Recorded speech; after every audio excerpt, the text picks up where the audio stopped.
to recognize myself. Mr. Secretary, you're going through great lengths to argue that the new Title IX rule will not have an impact on athletics. Setting aside the absence of court decision preventing it, and setting aside the fact that athletics is noted, printed over 30 times in the rule description, I have some very simple questions, straightforward questions. I'm just hoping to get some yes and no's on it. With energy put into Title IX rule changes, it's a 3-year effort, can you assure us that your rules do not change protection of our girls that have had for over 50 years? Can you assure us that protecting biological girls from competing against genetically stronger, bigger, and faster biological men will not be considered a federal discrimination? Thank you for the question, Congressman. You are referring to the athletics, am I right? Yes. Yeah, so that rule-making process is underway. We haven't... Okay, really, it's... We haven't finalized the rules. Okay, so is it a possibility that this girls competing against boys or refusing to will be considered discrimination?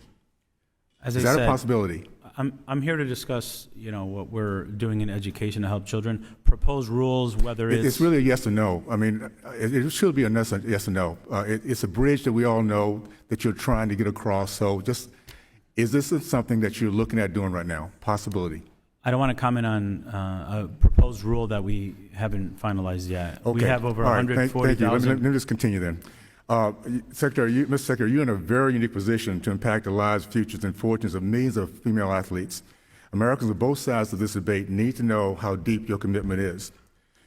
Would you force your daughter to undress in the bathroom with boys who are also undressing? I am not going to be commenting on athletics rules that we haven't proposed. You can't say yes or no on that? I'd be happy to talk about a Title IX. If your daughter was reported she felt uncomfortable in a boy's presence in a bathroom or locker room, would that be considered by your administration discrimination or bigotry? As an educator for over 25 years... You can't say yes or no to that? I'd love to respond to your question, sir. Okay, so yes or no. Would it be considered discrimination? She did not want that to happen. As an educator for over 25 years, we have had the responsibility... Okay, all right. I don't have but a few minutes here.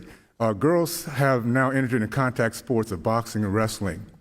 Would you allow your daughter to physically fight and get beat up by a boy who called himself a girl? Yes or no? Be happy to, once we finalize our regulations on Title IX athletics, to come back and have a conversation with you. Let me just read this real quick. There's a Cherokee proverb that says, "A man's highest calling is to protect women, so she is free to walk the earth unharmed." I'll say this, Mr. Secretary, before I go on to this next topic. With all due respect, I pray that our country will never, ever have the vision that your policies are now driving us toward in terms of manhood. It's a vision that teaches our boys that harming girls is no big deal. I pray that we remain a country that produces overwhelmingly mass majorities of men who feel the way I do about my girls. I will give my life in a heartbeat for my girls. And the blessings I have is they have no doubts about that. There are millions of men and women across this country that do not have faith, do not have trust in you protecting our girls because of policies you can't say yes or no to. By the way, those are not very hard questions as a father. It's either yes or no, and you could not answer that. Okay, I'm going to switch pages real quick. At the Senate Appropriation Committee hearing last week, you stated that there's an active investigation at Columbia University, but your staff is not on site. As protests and harassment of Jewish students continue at Columbia University, this is an opportunity for the Office of Civil Rights to see firsthand what is occurring and how Columbia is failing to protect the rights of its students. You implied earlier that you were running out of funds. I have a hard time believing the Department of Education is broke. I think it's more of a priority. Is there a reason why that this has not been happening on these campuses? They've not had a presence. And if it had been Black Americans dealing with KKK bigots, would you have the same sense of presence or priorities? Thank you for the question. Let me tell you, I'm a father, but you cannot pick and choose which students you want to protect. You cannot choose what? You cannot pick and choose which students you want to protect. As Secretary of Education, it's my responsibility. I'm sorry, I missed that. You cannot choose. Students. I'm sorry. As a father, you cannot choose what? I'm sorry. I'm not listening. Which students you want to protect? We protect all of them, particularly our women, right? Including our LGBTQ students, sir. Okay, so if, in other words, you're choosing those students over women, I'm talking about boys versus girls. That's a very simple question there. The new There's a difference.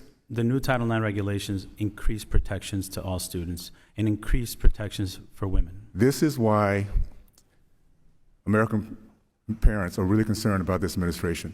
You cannot answer a basic question that makes common sense. All right? means all, sir. I'll say this. I know how I would protect my girls. And it seems, all right. I'll leave with that. I'm going to recognize Ms. Macbeth. Thank you, Mr. Chair. And